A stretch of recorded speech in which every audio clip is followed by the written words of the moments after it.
बैतुल मुक़द्दस की फ़तह का जब मामला आया, हज़रत अबू उबैदा वहाँ तमाम फ़ौज के सिपा सलार थे, तो उसका मुहासरा कर लिया और उस फ़ौज के अंदर हज़रत अमर बिन आस भी शामिल थे और बड़े होशियार थे, बड़े ज़हीन थे।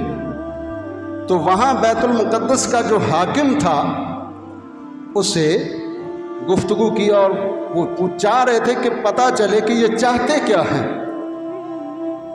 तो चुनाचे सफ़ीर बनकर गए, उस हाकिम को पता नहीं चला कि ये जो है ना वो अमर बिन आस है। तो बहरहाल उनकी होशियारी देखकर वो कहने लगा दिल में कि ये बंदा या तो अमर बिन आस है या फिर उसका समझाया हुआ है।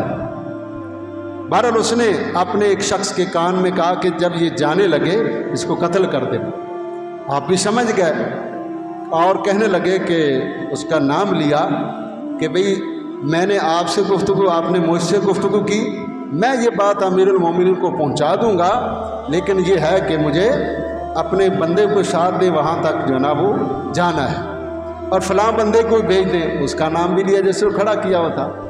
तो उसको साथ लेकर अपने लश्कर में आ मिले। तो अब वो वहाँ का हाकिम समझा कि जो अमर बिन आस यही बंदा था। कितनी और हज़रत उमर फारूक रज़ी अल्लाह ताला अन्हु को जब पता चला तो वो बड़े खुश हुए। तो बहरहाल इन्होंने फिर उनको लिखा, हाकिम बैतुल मुक़द्दस के हाकिम को, कि भाई हमने बहुत सारे शहर फ़तह किए हैं और आपका ये शहर भी फ़तह कर लेंगे।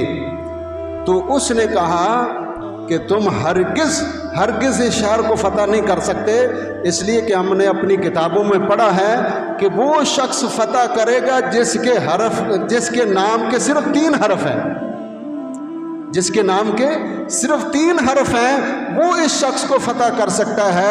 लिहाजा तुम जितना भी ज़ोर लगा लो फ़तह नहीं कर सकते।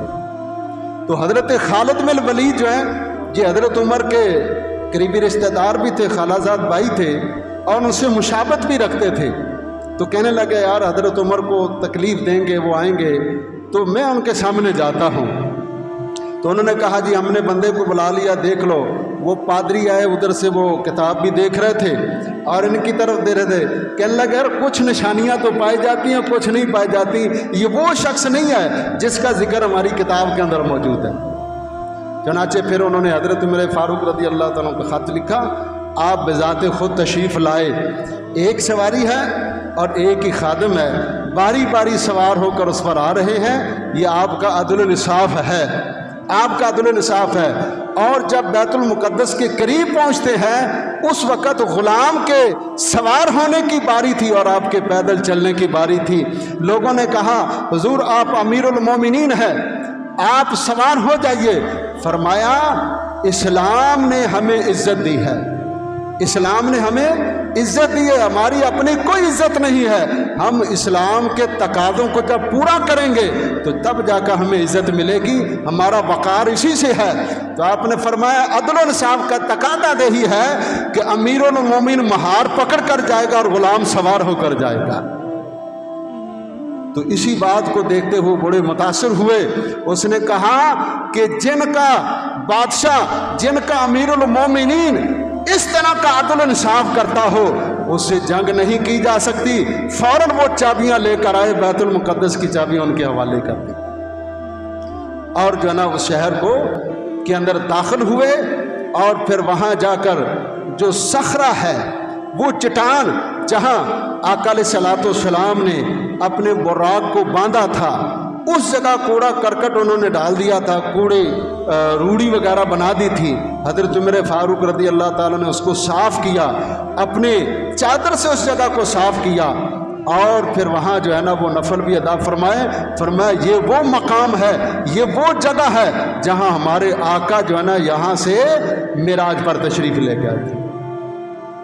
तो सामीन मोहतरम, बैतुल मुक़द्दस किबला अव्वल रहा है और आज भी वो इस इंतज़ार में है कि आज भी ऐसा मर्द मुजाहिद हो जो उन यहूद व नसारा से लेकर मुसलमानों के कब्ज़े में दे दिया। आज भी बैतुल मुक़द्दस पुकार रहा है।